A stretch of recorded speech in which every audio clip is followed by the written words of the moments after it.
ကလေးစာဖတ်နေတဲ့ကလေးတွေ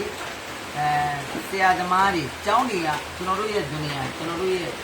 ဒါဘဝတွေကိုအဲ့လိုကျွန်တော်တို့ကျင့်ကြော်ပြီးလာခဲ့တယ်ပေါ့အလမ်ဒူလ ကျွန်တော်တို့ဒီမှာအလုပ်ကိစ္စနဲ့လာတာ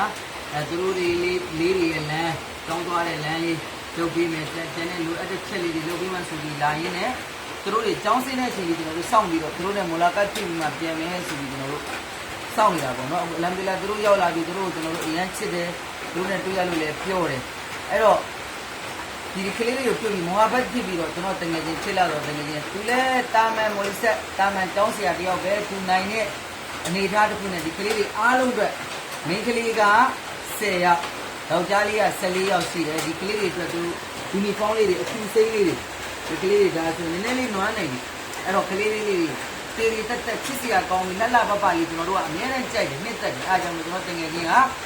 သူ့ရဲ့လာစာလေးတွေကနေပြီးတော့ဒီကလေးလေးတွေအတွက်ယူနီဖောင်းတယောက်တစ်စုံစီဆရာကဒီကလေးလေးတွေကိုလက်ဆောင်ပေးမယ်ဟဒီယာပေးမယ်တဲ့အဲ့တော့ကျန်တဲ့မိတ်ဆွေတွေအပေါင်းအသင်းတွေရောင်းရင်းနေတဲ့မိတ်ဆွေတွေနဲ့လည်းဒီကလေးလေးတွေကိုဒီလိုလေးတွေဒါတွေပေးခြင်းနဲ့ဆိုရင်ပေးလို့ရတယ်ဆိုတဲ့အကြောင်းကိုကျွန်တော်တို့အနေနဲ့အားလုံးကိုသတင်းကောင်းပါပါတယ်ပေါ့နော်ဆရာစကီလာမတ်ပါစာအုပ်စာပေနဲ့ပတ်သက်ပြီးတော့လဲစာအုပ်စာပေတွေသူတို့ရဲ့လိုအပ်ချက်လေးတွေဘာဒီများပေးခြင်းလဲကျွန်တော်တို့ပေးလို့ရတာသတ်ကားရေးကြားရီအမြဲတမ်းစဝတ်ပြနေမယ်ဒီကလေးတွေဖတ်နေပြီးရုပ်နေပြီး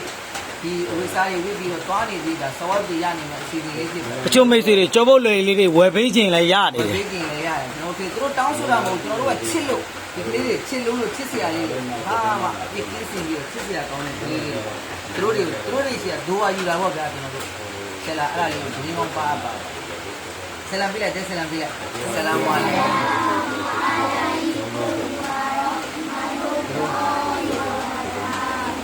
ချစ်တယ်နော်တောင်းပြီးလို့ဆရာတို့ချစ်တယ်မဟုတ်ဘူးနော်ဟမ်ဒီမှာ